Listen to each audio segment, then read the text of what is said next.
Thailand দক্ষিণ পূর্ব এশিয়ার একটি অপরূপ সুন্দর দেশ, যেখানে প্রকৃতি যেন নিজ হাতে সাজিয়ে রেখেছে সবকিছু। সমুদ্রের নীল জল, সাদা বালির সৈকত আর সারি সারি সবুজ নারিকেল গাছ এই দেশটিকে করেছে স্বপ্নের মতো সুন্দর। কিন্তু এই নারিকেল গাছগুলো শুধু সৌন্দর্যের জন্য নয়, বরং থাইল্যান্ডের অর্থনীতির একটি শক্তিশালী স্তম্ভ।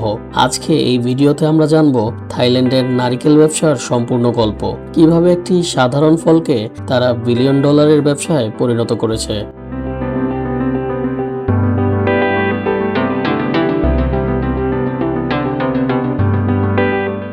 থাইল্যান্ড নারিকেল চাষের ইতিহাস বহু পুরনো। শত শত বছর ধরে এখানকার মানুষ নারিকেল চাষ করে আসছে। দেশের আবহাওয়া নারিকেল চাষের জন্য একেবারে আদর্শ। গরম ও আর্দ্র জলবায়ু, পর্যাপ্ত বৃষ্টিপাত এবং উর্বর মাটি নারিকেল গাছের জন্য পারফেক্ট পরিবেশ তৈরি করে। বিশেষ করে থাইল্যান্ডের দক্ষিণাঞ্চলীয় অঞ্চলগুলোতে নারিকেলের উৎপাদন সবচেয়ে বেশি হয়। নারিকেল গাছকে অনেক সময় জীবনের গাছ বলা হয়, কারণ এর প্রতিটি অংশই কোনো না কোনো কাজে লাগে। নারিকেলের পানি পানীয় হিসেবে ব্যবহার করা হয়, শ্বাস দিয়ে তৈরি হয় খাবার, তেল দিয়ে রান্না, সৌন্দর্য চর্চা এবং খোল দিয়ে তৈরি হয় বিভিন্ন জ্বালানি ও হস্তশিল্প। এই বহুমুখী ব্যবহারই নারিকেলকে একটি অত্যন্ত মূল্যবান সম্পদে পরিণত করেছে।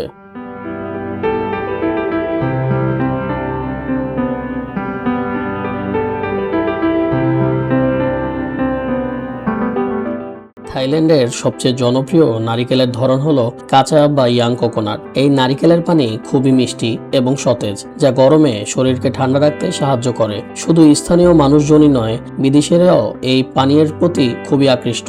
ফলে থাইল্যান্ড এই কাঁচা নারিকেল রপ্তানিতে বিশ্ববাজারে একটি শক্ত অবস্থান তৈরি করেছে। নারিকেল চাষের প্রক্রিয়া শুরু হয় বীজ নির্বাচন থেকে। ভালো মানের বীজ নির্বাচন করা অত্যন্ত গুরুত্বপূর্ণ, কারণ এর উপরেই ভবিষ্যতের ফলনের মান নির্ভর করে। বীজ থেকে চারা তৈরি করা হয় এবং কয়েক মাস পর সেটিকে মূল জমিতে রোপণ করা হয়। একটি নারিকেলের গাছ সাধারণত 5 থেকে 7 বছর পর ফল দিতে শুরু করে, কিন্তু একবার ফলন শুরু হলে এটি কয়েক দশক ধরে ফল দিতে পারে। থাইল্যান্ডের কৃষকরা এখন আধুনিক প্রযুক্তি ব্যবহার করে নারিকেল উৎপাদন বাড়াচ্ছে। ড্রিপ ইরিগেশন, উন্নত সার এবং রোগ প্রতিরোধ ব্যবস্থা তাদের উৎপাদনকে আরও বেশি কার্যকর করছে। এর ফলে তারা কম খরচে বেশি উৎপাদন করতে পারছে, যা সরাসরি তাদের লাভ বাড়াচ্ছে।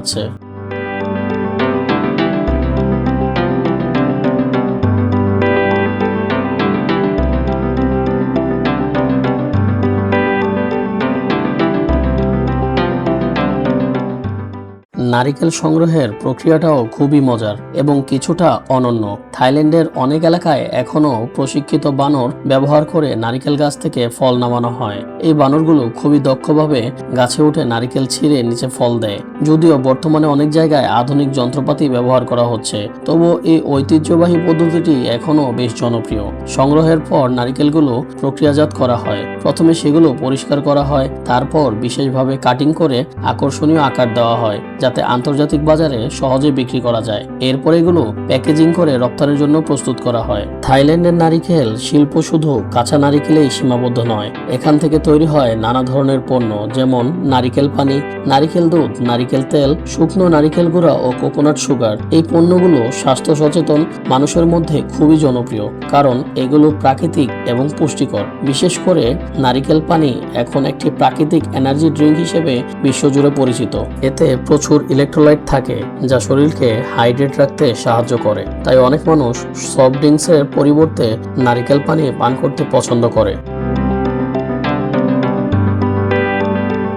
থাইল্যান্ডের নারিকেল ব্যবসার সবচেয়ে বড় শক্তি হলো তাদের মার্কেটিং কৌশল। তারা তাদের পণ্যকে শুধু একটি খাদ্যদ্রব্য হিসেবে নয়, বরং একটি স্বাস্থ্যকর লাইফস্টাইল হিসেবে উপস্থাপন করে। এই কৌশল তাদের পণ্যকে বিশ্ববাজারে আলাদা পরিচিতি দিয়েছে।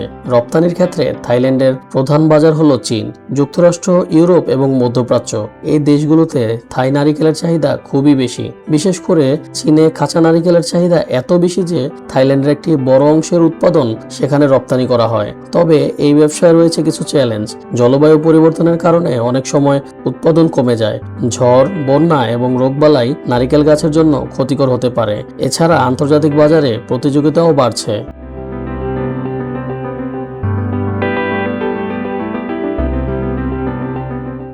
নারিকেল ব্যবসা থাইল্যান্ডের গ্রামীণ অর্থনীতিতে বিশাল ভূমিকা রাখছে। হাজার হাজার পরিবার এই ব্যবসার সাথে জড়িত।